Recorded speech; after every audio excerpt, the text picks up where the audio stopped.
Hey everyone, welcome back to another episode of Breaking Barriers Now. Today I have my great friend Jeff Glauser here, and he is going to tell us about how he rebranded himself. Jeff and I have known each other for a few years now. We met during COVID, right? Like right before. Yeah. So we've known each other for a few years. I think both of us have been going on a journey, kind of following each other, doing a little of that and this and trying to, find ourselves and where we're meant to be in life. So it's been very interesting following your journey. I still get your emails and seeing kind of what you're doing. And I'm just really interested for other people to kind of hear about a little bit of your backstory. And, because it's one thing, I always say we all have a story, right? It's one thing we see people out in the open and we just see what we see, but we never see what actually led them there. So most people didn't know why I got into health until they started hearing my backstory, of how I was a caregiver and learning nutrition for brain health and stuff like that. And people are like, what? Wait, what? Exactly. So I'm very interested in allowing you to share today. This is your, I always say this is your stage. So this is your place to be able to tell your story and kind of what led you to doing what you're doing today. So, tell us a little bit about yourself and who you are. Tell everybody out there who you are and what you do and what you love. All right. Well, thank you so much, Jody. It's a pleasure being back on. And it's as you alluded to, it's been a long, strange trip. There's been fits and starts. It hasn't been the kind of the traditional life or career path that I think so many of us perhaps were accustomed to growing up with. So I grew up, my dad was in the same job for, almost 20 years until he died, unfortunately, very young. And that's what I was used to. Other kids, parents, they would just kind of, find a job right out of college and then they'd plant a flag and they were set and there was that stability. And that just didn't turn out to be the case for me, for better and for worse. But what I've discovered kind of looking back is that not only did I identify some common threads that didn't seem very apparent in the moment, but I discovered a lot about me and what makes me uniquely who I am in the process. So really looking back, I like to say now, you either win or you learn. There aren't any losses. Everything that you go through in life, there's some sort of takeaway that you can then use to ensure that you're going to continue on this upward trajectory as you move forward, as long as you're conscious of what you learned along the way and you actually put it into action. So that right there, hold on, we could stop right there for a second, because what you just said is what I find myself saying a whole lot to a whole lot of people, including myself, right? It's like, it's great to dream, but we have to take the action steps to get us where we desire to go. So I had to stop real quick because I didn't want to just kind of float over that. That was a nugget right there. So if you're listening out there, make sure you pick up that nugget because he just threw one out for you. I'd say I like to say that thinking is a doer's worst enemy. And I was the quintessential dreamer. I had, it wasn't this, the struggle for me wasn't not knowing what to do. It was figuring out where to harness those thoughts and harness that energy into one very clear path.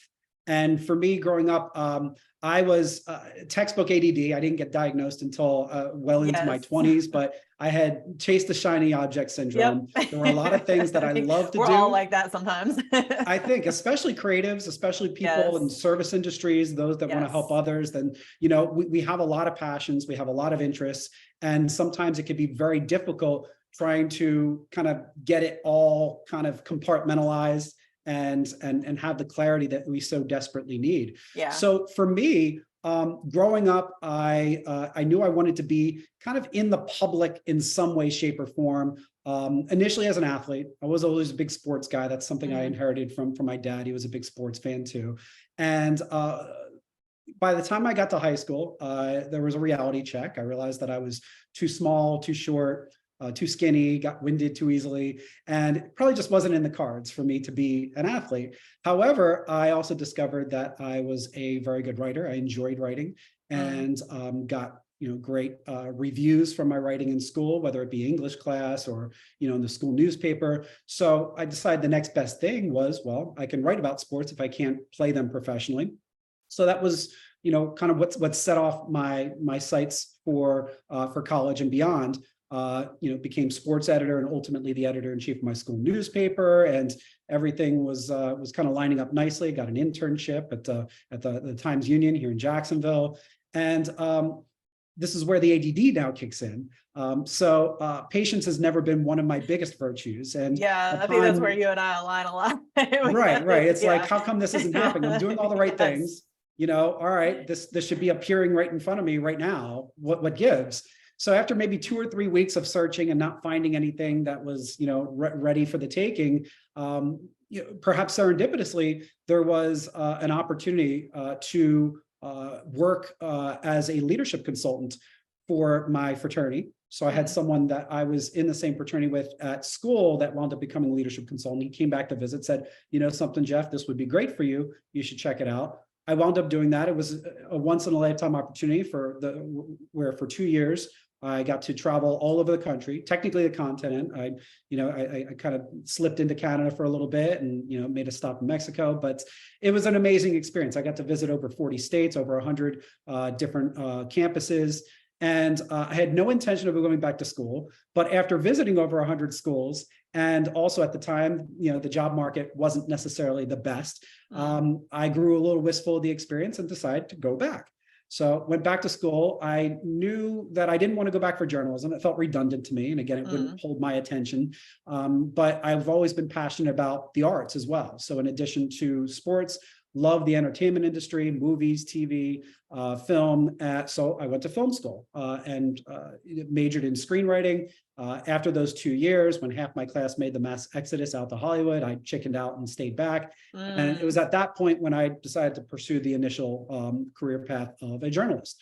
So hovered in South Florida for a few years. I was a stringer for the Associated Press and, went to different, sporting events. And, that's probably when I felt most of my element, when I was in the locker room, on the field, in the press room. I really felt like I could speak the language. And I was kind of reliving that dream that I had initially as a kid. How many years, let me stop you right there. So, because you talked about, so you were doing the journalism and you said in high school, right? For sports and things like that. So how many years passed before you went full circle and came back to that? So that was about 4 years. So I did the 2 years after I talk about that a lot because it's like we end up right back where we're meant to be. It's just we keep fighting it because we're still trying to. Exactly. So I just wanted to stop that because there, a lot of people go through that, and I went through, I've gone through it and you've gone through it. And so I wanted to kind of halt you real quick and just kind of harp on that a little bit, because if you're out there and you're listening and you find yourself kind of going back, it's like you're led back to where you're kind of meant to be, but then we still tend to fight it, right? So you can go ahead now, but it's like I don't think I was fighting against it. I was trying to force things to go either faster or further than they were perhaps meant to be in that moment. So again, it was that quick fix that I was hoping for, that, hey, listen, I paid my dues. I went to school. I was the editor-in-chief of the paper. I've gotten bylines already. I'm in the press conference room at 19 years old. I'm doing my thing, but it's still somehow not happening fast enough or the way that I wanted. And, because of that, and this was a common trend, as we'll discover, continue to kind of get my own way. Yeah. So, so it was 2 years where I traveled, and then 2 years where I went back to grad school. Then I was off and running. I had, a bridge job there as I was freelancing. I worked for this recruiting firm, and, and then it was kind of in my element, but it was still just kind of me scrambling from gig to gig. Was never really a big fan of South Florida. So even though from a career perspective, things were starting to fall into place, from a mental and emotional perspective, I was feeling really alone. I really didn't feel like I was, really in my element from that perspective. So I wound up going back to my roots. I grew up in New Jersey and went up there with the intention that, I'm going to go up for a year, maybe 2 max, going to just kind of recharge the batteries, hit the reset button, see what happens. And then I'll, either head back south or head back west and take it from there. Of course, the best laid plans, right? So that 1 or 2 years wound up turning into, 12, I believe, or 11 years. Yes. So, yeah, I wound up So that connecting 1 to with 2 actually got put together. Like, yeah, the right. 1 to the 2 actually ended up just Put being it all put together together. as 12. Yes, exactly. So, the That's universe may interesting. be miscalculated there. They're like, Yes, oh, 1 to 2, just you a mean little 1 bit. and 2? Yeah. So wound up doing that. And, and again, was continuing on the journalistic path and working my way up the ladder. I worked for a community publication. And then I had what I felt at the time was a position where I was 20 feet away from my dream job, which was the sports editor for my hometown daily newspaper. And I was the Metro editor. Now, in the moment, it seemed like that was a great opportunity. I could get the foot in the door. In hindsight, I wound up finding out that I was, I think, the 9th Metro editor in 11 years. So that didn't bode too well. And almost as soon as it began, it was ending, because that was also around the time that print started giving way to digital. Everybody was just kind of getting let go left and right. Right. And I found myself kind of, last one in, first one out kind of deal. So that was short-lived, but I got a taste of it. Yeah. And went back to my to freelancing, wound up teaching. So I always enjoyed kind of the coaching aspect of things, which certainly I know is a parallel between us. Yeah. Love helping others, love kind of getting those light bulb moments to go off for other people. So I taught writing as an adjunct, did that for a little bit. And as I was doing that, was freelancing, worked for Bleacher Report, which seemed great at the time. They say timing is everything, though. So this was prior to them generously compensating their writers, but it was a good vanity ad as far as getting the byline in there. Right. But over time, as I was starting that family and starting that new path of my life, adjunct professor / freelance writer wasn't necessarily cutting it, and found myself pivoting into sales and marketing as a way to put food on the table and to make a healthy living. It was reluctant at first, but I wound up discovering that I had a knack for it, and wound up working my way up into management, ultimately in reputation management, where I was running sales and marketing teams for a few different startups. And again, I embraced this because it seemed like the perfect combination of this newfound sales and marketing aptitude that I had and my passion for the media and connecting with those platforms. So did a few different startups over the course of about 10 years, and each one was very eerily similar, where they were these well-funded startups. They had really great recruitment as far as bringing in great talent from all over the region, amazing high-profile clients. Only one small problem was that we weren't able to actually consistently deliver for them on a regular basis. And being a man of integrity, that really wore on me. Also, being a manager of teams, of sales teams specifically, was really difficult for me to say, hey, pay no attention to the elephant in the room, just, keep your head down and just keep grinding. So it was tough, and wound up ultimately forcing my way out of the last couple of those positions. So for me also, it's hard for me to just kind of constrain myself and not express myself when something wrong is happening. And I pride myself on being an advocate, especially for the people that I'm supposed to serve. Right. And that didn't always sit well with ownership. That was just, about the bottom line. Yeah. So wound up moving back down to Florida. I had a remote job where it was based out of California, again, in the reputation management space. Again, it was kind of Groundhog Day, where the same things were happening, where it was just a lot of idle talk, a lot of empty promises. And, around that time was also when the cracks started forming on other foundational pieces of my life. My marriage was beginning to crumble. Because of the layoff, I started hemorrhaging money. It was affecting my health. I ran into this ridiculous legal situation. It was almost like I was asking the universe, well, what else could go wrong? Right. And the universe was taking And it it was as a like, request, oh, saying, here.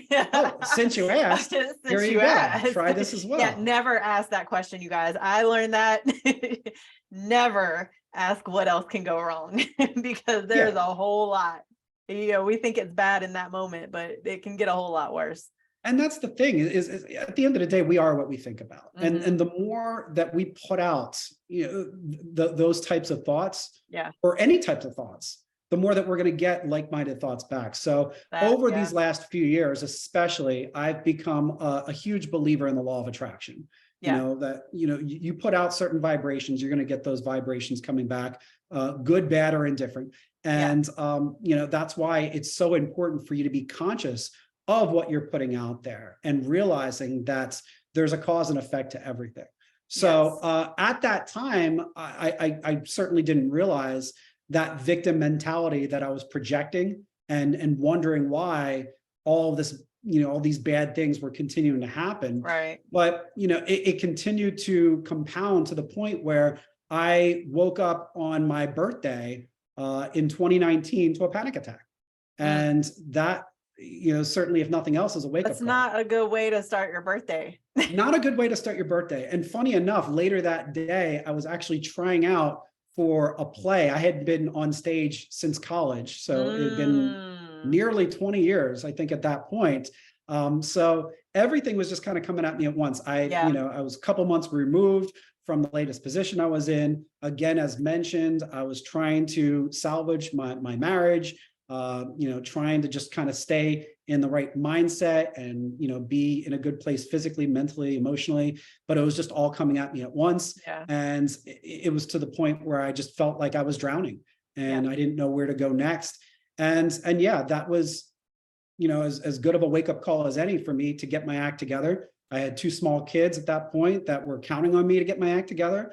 So I knew I had to kind of take a step back and figure out, well, what's the next thing that I can do that, if it's not going to propel me forward, it's going to at least prevent me from continuing to regress backwards. So I wound up coming up with a list of things that I felt were most necessary to do on a given day. I started out with, I think, 24 different things, and I ranked it from 0 to 5 as far as how well I did it. In other words, I completely overcomplicated the darn thing. Yes. So I was gonna say 24 is a lot. It was a lot, but I didn't know how to whittle down because I felt like it was all important and it was all things that I needed to do. And it was one of those things where it was hard to see the forest from the trees anyway. So I decided, okay, what are all these things that I know I've seen from other people do? I've seen the transformation happen with other people. I've read about it. I'm like, okay, well, these are the things that I came up with. But through a series of trial and error, through a series of fits and spurts over the course of those next couple months, I was able to whittle that down from 24 to 10. And instead, and here's the big part, Jody, as far as what the turning point was, and instead of ranking it from 0 to 5, it was either I did it or I didn't do it. And it didn't matter how well I did. It didn't even matter how long I did it or how much. It just mattered that I did something and I checked off that box. And that was such a paradigm shift, because growing up, whether it be in sports, whether it be in sales, you were always hearing the same cliche things from coaches, from managers: go hard or go home, no pain or no gain, do your best. And honestly, that never worked for me because I was always my own worst critic. So anytime my best wasn't good enough, or anytime I didn't go hard enough, in my opinion, I would just get let down and I would be more prone to just give up because of that. Same. Definitely. So that was the big thing for me, is to give myself permission to just do something. And even if it's something crappy, just do it, half-assed. It didn't matter, because I still gave myself permission to check that off the list and keep that chain going.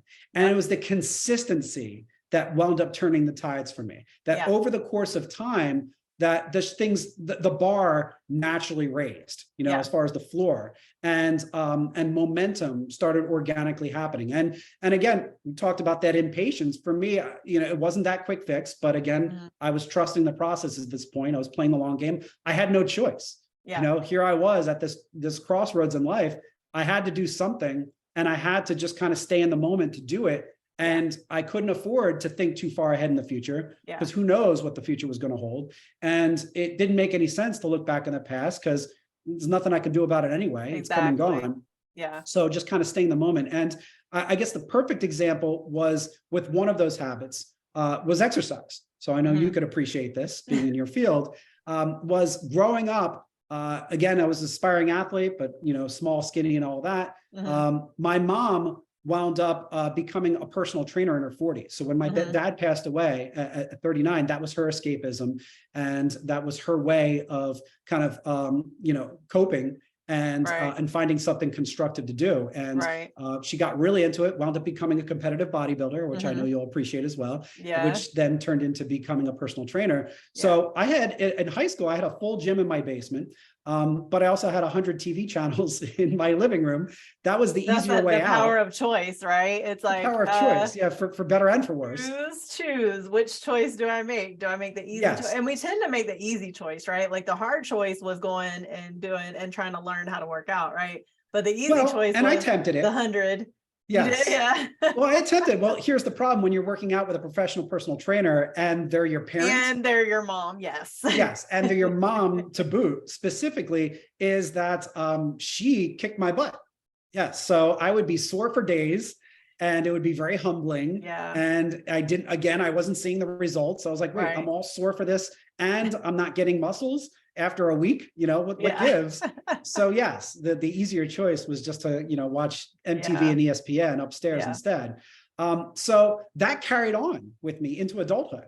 So it was the same thing where I would get maybe a few weeks in and there would be some continuity, some consistency. And then inevitably life would happen. And, I would get sick or I would get distracted with other things, whether it be work and then it would take me off of my routine. And the longer I would get off the routine, the less likely it was that I would hop back on, and start again. That's why I tell people don't take too long. Don't take too long. Because when you do, a vicious cycle. And it's all of us, right? It's like, because, I tell like the people I work with too, it's like, I'm on a journey too, right? Like it might look a little bit different, but I'm still on a journey too. So I can still go back to my old habits way easier, right? Like there's a lot of research out there. I read Dr. Joe Dispenza a lot. He talks about, because I like how quantum physics go again, with faith and stuff like that. So I like to read about all that. But anyway, he talked about, after the age of 35, it's going to take a whole lot longer because we're programmed, right? We're basically sleepwalking through life. We're operating off of our old programs. We're operating off of our old habits. So in order to change those habits, it's going to take a whole lot more effort. But I like what you said about, not thinking about so much as, like I used to think I had to go to the gym for 2.5 hours, right? Like, no, I don't. If I go for 30 minutes, I'm happy, right? Like I just have to be okay with that. And it's funny because I find myself saying that a lot. James Clear has a book, Atomic Habits. I'm sure you looked at it. Yeah. And there's Charles Duhigg with his Power of Habits. I reference that in my book a little bit. And that's what matters, right? It's those little, I told a woman the other day because she didn't want to, she's struggling with getting inside of the gym, right? Intimidation factor. And I said, I don't care if you go walk in and turn back around, do that every day until you walk in and stay for 5 minutes and then stay for 10 minutes and then stay for 15 minutes. And then you're going to get to know people because they're going to see you every day and you're going to form like this family because that's what I got now. And you're going to start, keeping up with each other. And it's actually going to be pretty good, but you got to keep doing it. Right. Exactly. So it's the same. It's no different in business. It's no different in life, right? It's like, we have to keep plugging away, but it's easy to check out. The tortoise won the race for a reason, right, Jody? Yes. It was, I love a part of with Tim Ferriss, in his book Tools of Titans. I love. He had a lot of great quotes that he pulled from his interviews, but one that I really love was "No hurry, no pause." So you don't have to feel like you're always in a rush to get something done. You don't have to feel like you always have to go kind of full-fledged, full force, but you got to keep moving. Yes. My grandmother who lived till 104, she was my favorite person in the world. She always would say, you can't catch a moving target. Yeah. And as long as you're moving, regardless of the speed, regardless of kind of the trajectory, that's the most important thing, is that continuity of things. So that was my turning point, was that with exercise, instead of feeling like I was obligated to go to the gym and work out to the point where I could barely breathe for 45 minutes or an hour or whatever it might be, I would always make two excuses. And these two excuses seem to translate across the board, even beyond exercise, for me not doing the thing that I know I should be doing. And it's one, I don't have the time. And two, I don't have the energy. Right. All right. So how can I go to the gym? I don't have the time to do that. I don't have an hour. I have all these other things to do. And I don't have the energy to do it. Even if I did have the time, I'm too exhausted mentally, physically. So I asked myself, well, what if I did one push-up? I mean, I certainly have the time to do one push-up. Right. That's a second. Yeah. I certainly have the energy to do one push-up. If I don't have the energy to do one push-up, I got more serious issues than I even thought. Exactly. So that's where I started.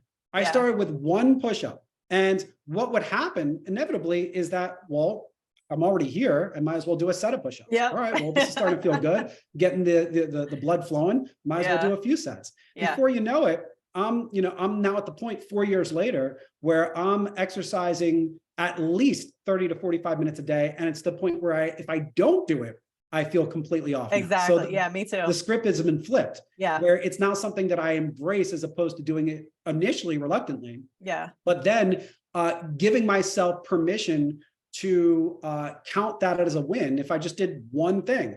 And again, that translated into all these other daily tasks that I had put together as well. So meditation was always something, again, no one's going to refute. Oh, well, 1 minute.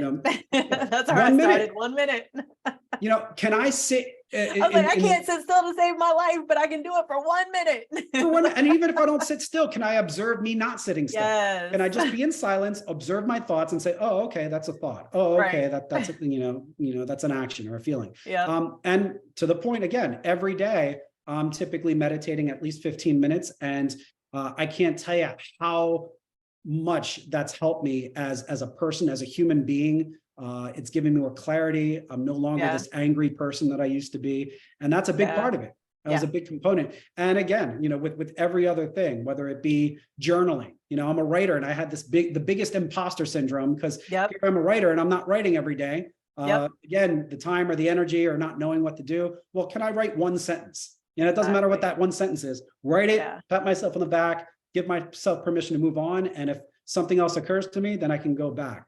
And so to this day, I still have those 10 tasks that I look at my spreadsheet with every day and I check off the boxes to the point where now there's enough of a sample size where if I go 10 for 10, if I'm not guaranteed to have a great day, I'm at least guaranteed not to have a bad one. Which in and of itself is a major progress because I never knew what was going to happen before. I felt like I was out of control. Right. I felt like I was this supporting character in somebody else's script and that somebody else was just kind of pulling the strings. And now I have this control where I get to write my own chapter and determine how it's going to end. Yeah. So that was very freeing for me. And, again, 4 years later, I'm living my best life. And, I have this purpose-driven passion about me. And it's certainly not a coincidence. It's because I trusted this system. I trusted this framework.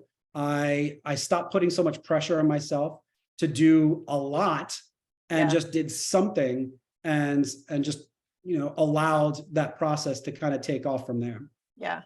That's really good. And what you just said about putting pressure on yourself is interesting because I literally just had that conversation yesterday because I still tend to do it.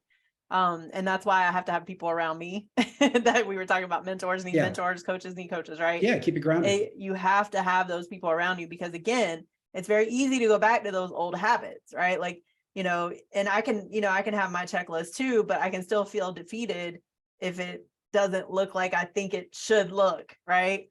And so that's what I have to really work on. So when I talk to people, that's what we talk about, where it's like, these are still things that I have to work on. Like maybe you can attest to this. It doesn't really ever go away, right? Like those internal habits and systems that we operate, those programs, do you feel like they go away or do you feel like you've just practiced it a whole lot more to where you're kind of better at not now when you say go away so far? Like do you still have to, like, do you still, like yesterday I found myself still placing pressure on myself. Do you still feel that every now and then? Every now and then. Okay. Yeah. But certainly not nearly as much as I did. Yes. I mean, it just enveloped me. I mean, it was just, I felt like it was always washing over me, these feelings of inadequacy or, trying to do too much. Feeling like I was constantly coming up short and all of this kind of mental junk that I would tell myself. Now I'm at least able to observe it when it's happening. Yes. And the more aware you are in the moment, the easier it is for you to kind of redirect those thoughts and change that narrative and realize, okay, well, these are the things that got me to where I am, and then get right back on track. And that's the other great thing about having a system in place, is that whenever you feel like you've wandered, just catch yourself, go back and say, okay, what's next? Exactly. All right, I've done, I've exercised, I've meditated, I've journaled. All right, what's next on my list? Just do that. Take the thinking out of the equation, okay? Because thoughts aren't real. Thoughts are just what we're manufacturing. And as long as we understand that, we realize that this is just, a narrative that doesn't necessarily have to be proven with fact or evidence. It's just what we're telling ourselves in that moment. If we can just understand that, we can tell ourselves something else. And it's not always easy. I'd like to say it's simple. It's not easy. Those are two. Sometimes people think that's synonymous. It's two completely different words. Yep. Okay? Simple typically isn't easy. It's one of those things where even in business, people always struggle. And this is what I help my clients with too, is they always struggle as far as simplifying their message, because they have so much going on. They have so much to offer, and there's so many different people they want to offer it to, that they just, try to just regurgitate all of that at once and cast this wide net. And the problem is if you're trying to say everything and do everything to everyone, you typically struggle to reach anyone. Oh, I know all about that. Yes. Yeah. And many of us do, especially when we are first kind of, trying to branch out on our own. Right.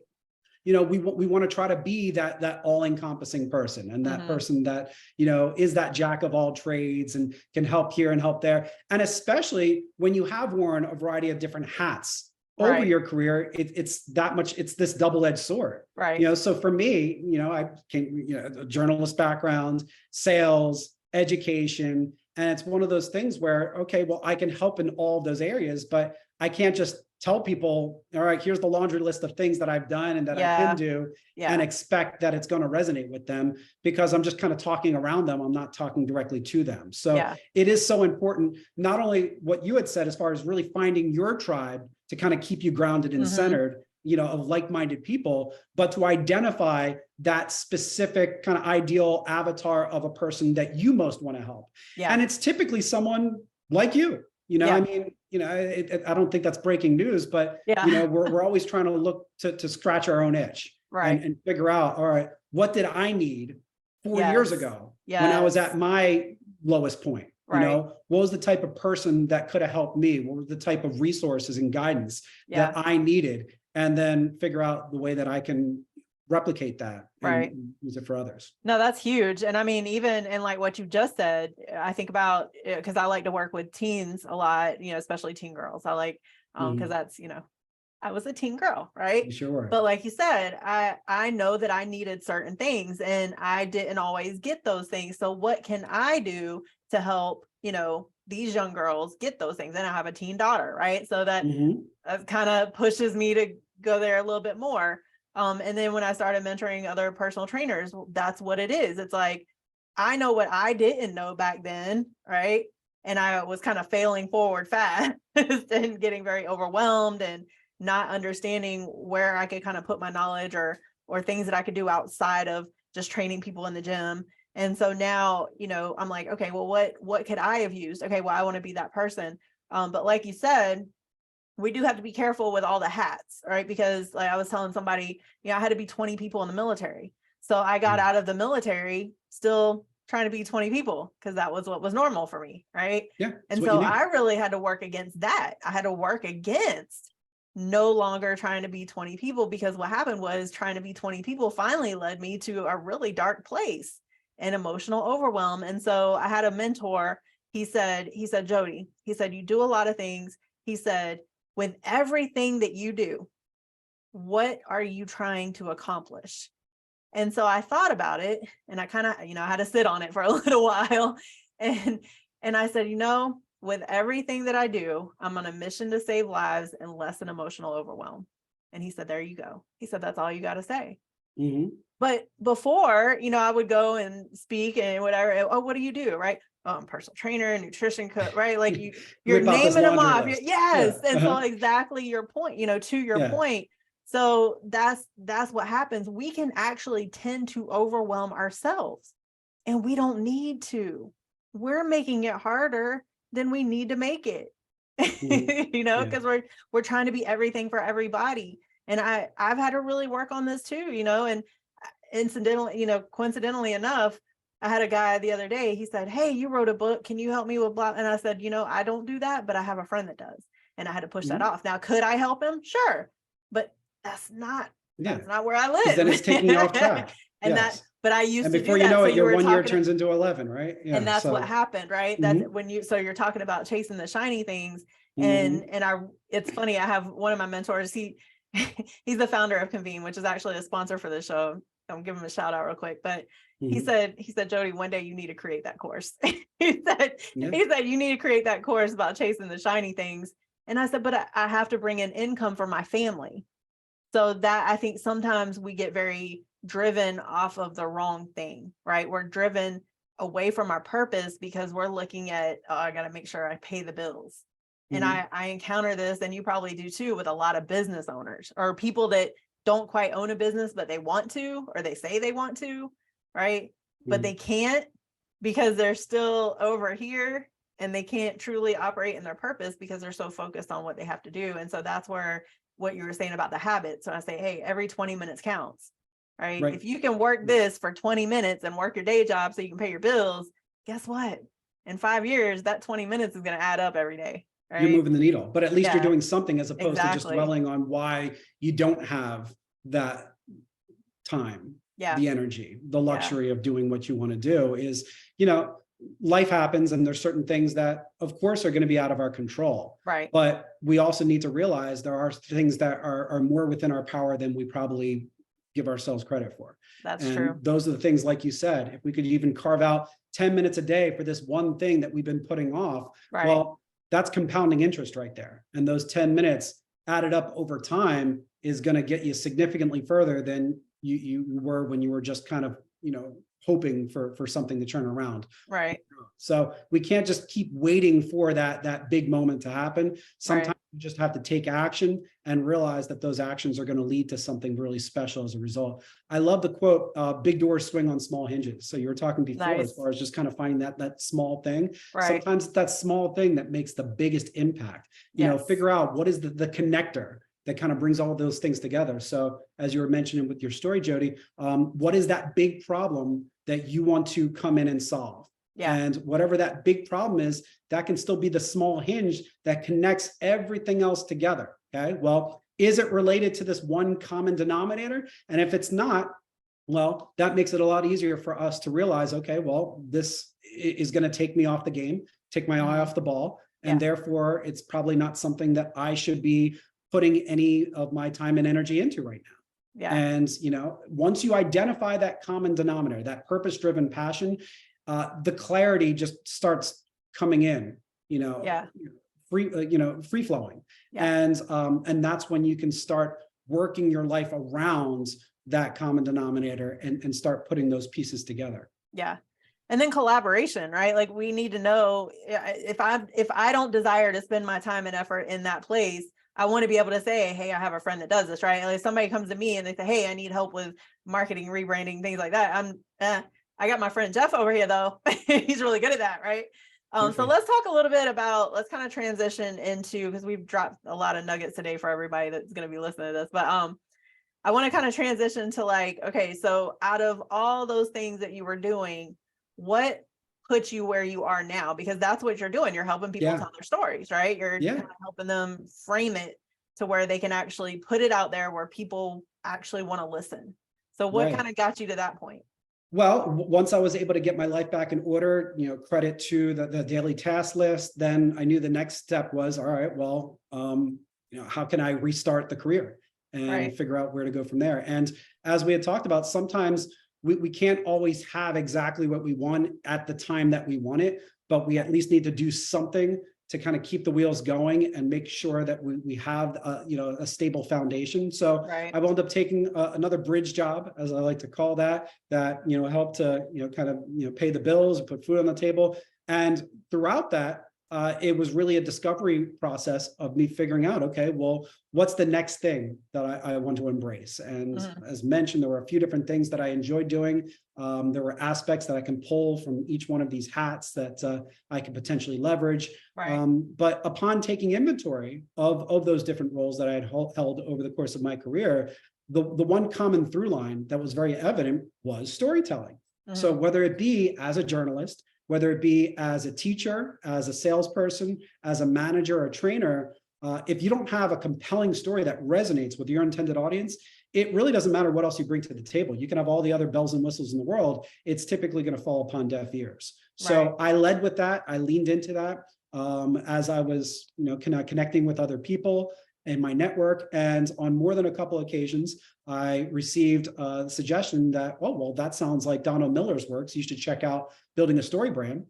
So I wound up reading the book, and I'm glad I did. It was very serendipitous because he uses the running analogy of the hero's journey on building a brand. And that's like screenwriting 101 for me. So I went to film school for that. I learned it. I taught it. But I never equated it to the business side of things. I always thought of it, oh, well, this is how you write a story. You start with a character, they have an aspirational identity, something that they want. Obviously, something gets in their way. There's a problem, because if there's no problem, there's no conflict. If there's no conflict of the story, then you insert the guide. The guide displays some level of empathy and authority. They take them on this journey, this path, and yada, yada, yada. They'll live happily ever after. So that was storytelling 101 for me, but it turns out that it seamlessly translates over to the business building side. Right. You start with a character. That character is your client. Okay. They want something. All right. Something's getting in their way. You insert yourself as the guide. You help give them a plan on how they can achieve that something, and you make sure that they live happily ever after. So I wound up building my own business loosely based off of that. I already had kind of the infrastructure in place, but that kind of solidified that. Wound up launching that last year, actually a year ago yesterday was when I went full time. Thank you. So I like to say I survived. I sent a newsletter out there yesterday saying I've survived 1 year, which is a feat in and of itself. It wasn't it wasn't this easy path that we all hope for. And, there's been certainly challenges along the way, but I've made it. And, and that's something that I definitely give myself credit for. Yeah. But, it was, again, not necessarily something that I had pre-planned as far as the timeline. I'd been laid off from that bridge job. I had fantasized about it, but, maybe 6 months later, I wanted to get kind of my ducks in a row a little bit more, but, best laid plans. And here I was off and running. And, initially the plan was to really help people, create an expert brand for themselves. And I built a masterclass off of that. It was a labor of love. I really loved the end result. There was this 80+ page companion workbook. I brought on 3 amazing co-facilitators, and the end result was that every person that wound up taking that course absolutely loved it, and I wound up getting clients out of it. The downside was every person was 2 people. So I actually had less people that were students than teachers. Wow. So not the best ratio, but it was a step in the right direction. Yeah. And the past Jeff would have gotten totally down on himself and maybe just quit, threw in the towel, said, what's the point? I just spent months and thousands of dollars investing into this, and to what? But, it was the winner you learn type of scenario where, okay, what could have I done differently? And I wound up getting certified as a story brand guide. So they have this high ticket certification program where you get to, kind of eat your own cooking, if you will. Yeah. And I discovered a lot in the process for my own brand. Yeah. Naturally so. And one of the things I immediately realized when I was putting out this masterclass is what we had talked about a few minutes prior, where I was casting this really wide net and then wondering why it wasn't hitting a bullseye with any one particular person. Because I was really kind of talking around them. Well, build an expert brand. Well, what does that mean? I was going after founders. Well, founders come from all walks of life and from all different starting points and all different pain points. Yeah. So I really had to hone in. And I wound up niching down first with athletes. So we talk about coming full circle. And the revelation there is like, okay, well, when did I feel most in my element? Well, when I was a sports journalist.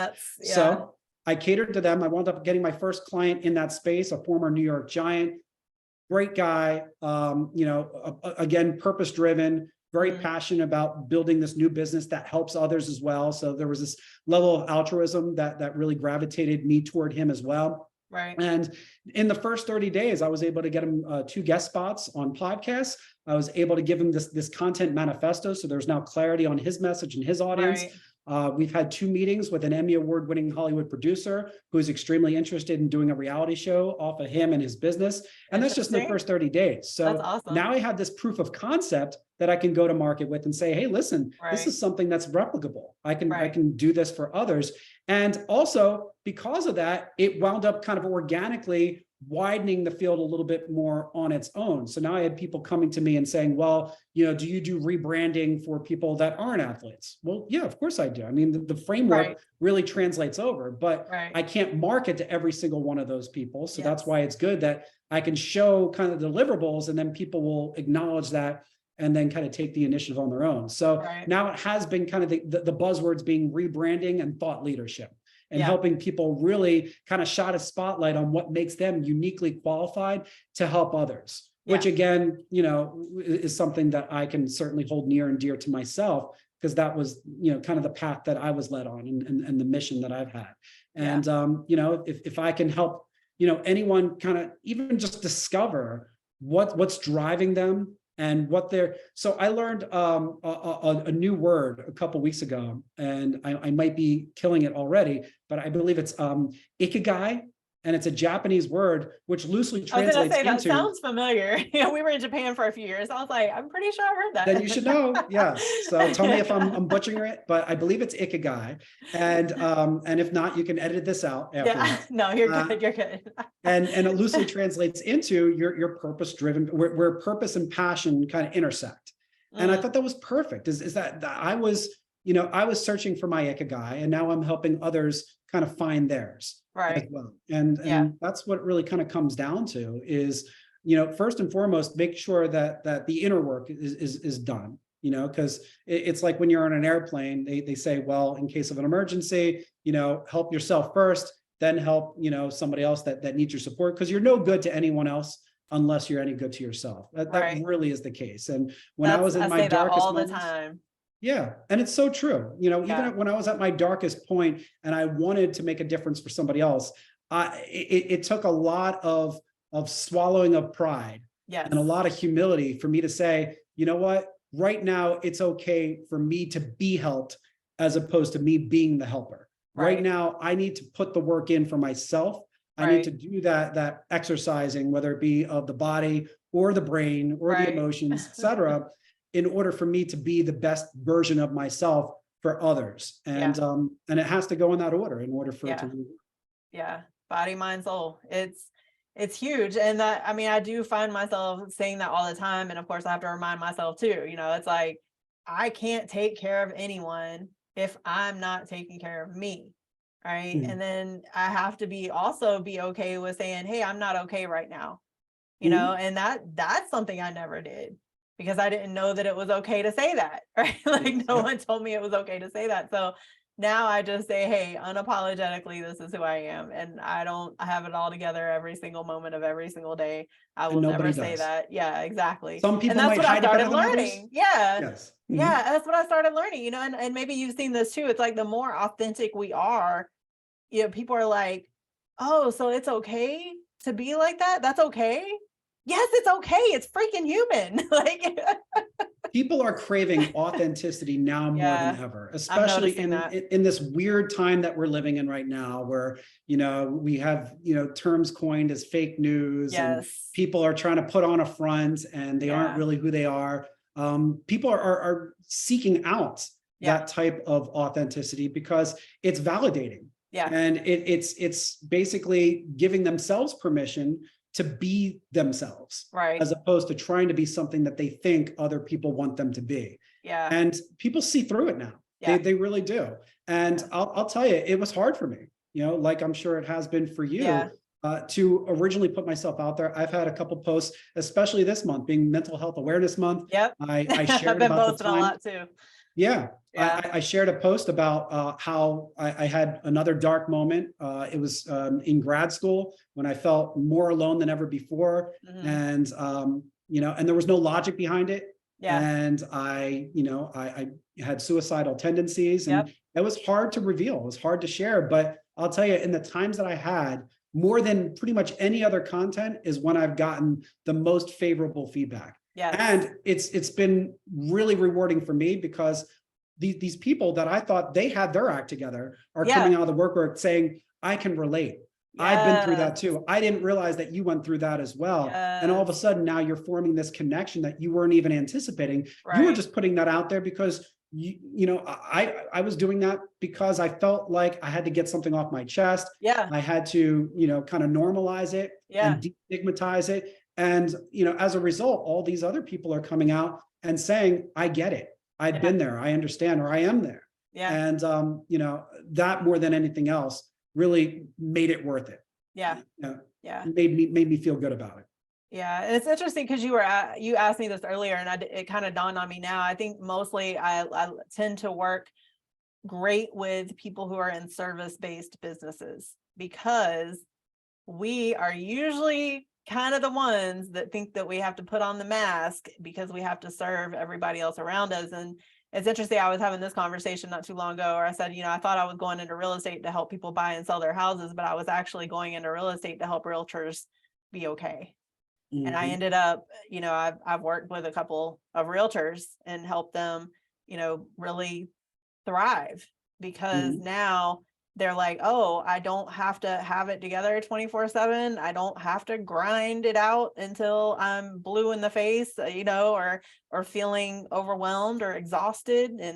But that's how I was as a personal trainer. Right. So I'm starting to notice now that, especially service-based businesses, because there's a reason why we go into service-based businesses, right? It's because we want to help people.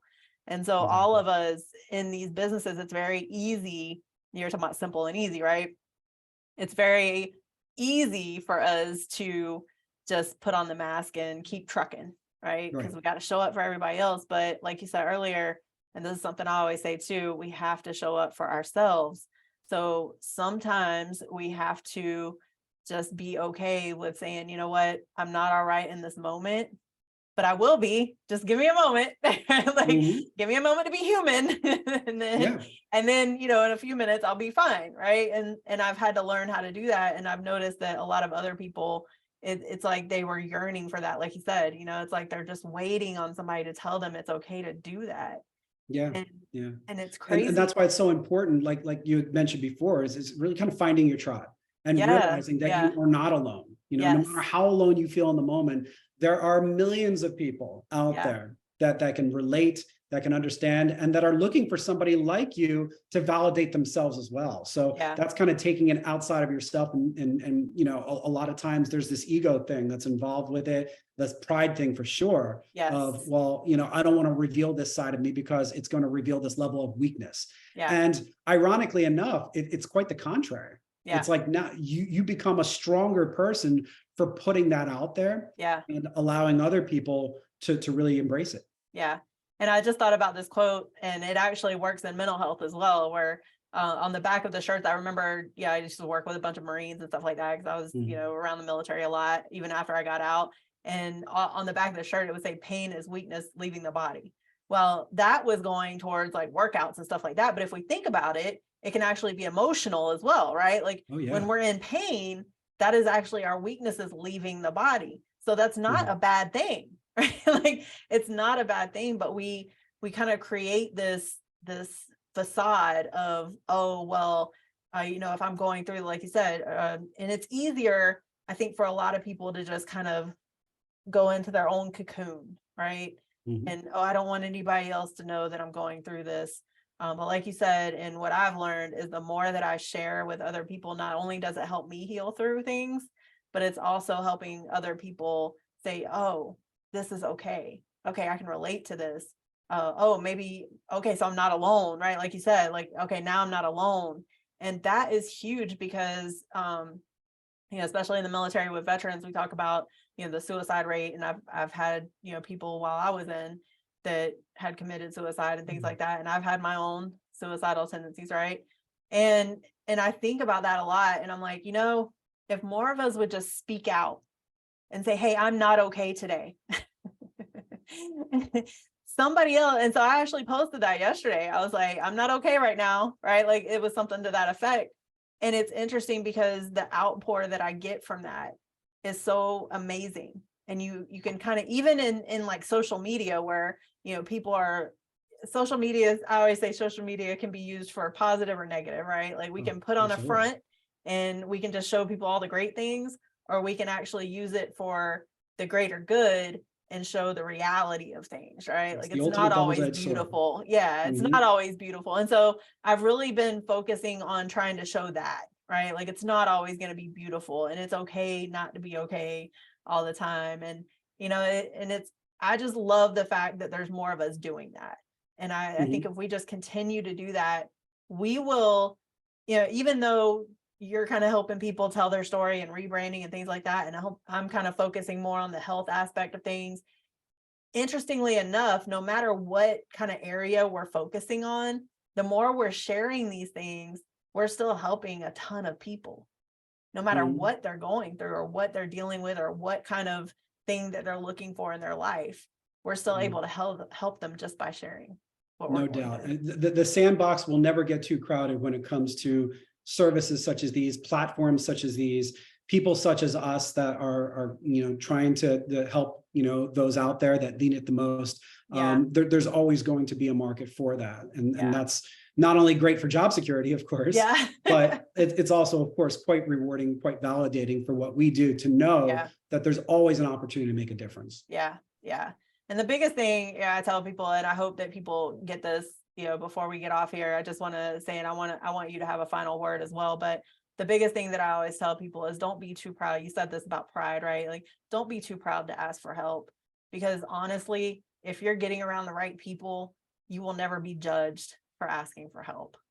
Right? And even if you are, so be it. Exactly. Anyone who judges you, I mean, that's not part of your intended circle anyway. Exactly. You're not going to please everyone all the time. It's just, that right there. That could have been, that's the mic drop right there. There it is. All right, boom. But seriously, I want to make sure that everybody knows how to reach out to you. So how do people get with you right now to, reach out and learn more from you? Sure. If you're interested in learning a little bit more about what I do, you're welcome to check out my site. It's www.brandscribed.com. That's brand with a B. You can also, you're welcome to shoot me an email at jeff@jeffglauser.com. And you can also check out my personal site if you want to read, some of my other articles, including some mental health ones that I have in my best of list. That's www.jeffglauser. That's Glauser. And I would love to chat, love to help however I can. Awesome. Well, for everybody out there that's listening, I definitely appreciate you coming on today. Thank you for taking the time out and sharing your story and sharing about what you love and your passion and all these nuggets that we've thrown out today. I hope everybody gets to pick them up. Because I always say, we just have to keep throwing those seeds. Not everybody's going to be ready for the seeds, but right at that moment, but maybe eventually they'll pick them up, and so we just keep throwing them. And that's what I do now. I'm like, I'm just going to keep throwing the seeds, right? Like, something's going to sprout, hopefully. Absolutely. But definitely, thanks to everybody for tuning in. This has been another episode of Breaking Barriers Now. I am grateful for our sponsors. We have Convene Communities, where we are actually helping people tell their stories as well. And then we have First Approved Financial, where we're helping people thrive in business and in life. So thank you for those sponsors to the Breaking Barriers Now podcast. Thank you, Jeff Glauser, for coming on today. I'm looking forward to wherever you continue to go in life and in business, being able to be a part of that journey. So hopefully we can collaborate on some things here in the future. So thanks again for your time, and have a great day, everybody. Thank you.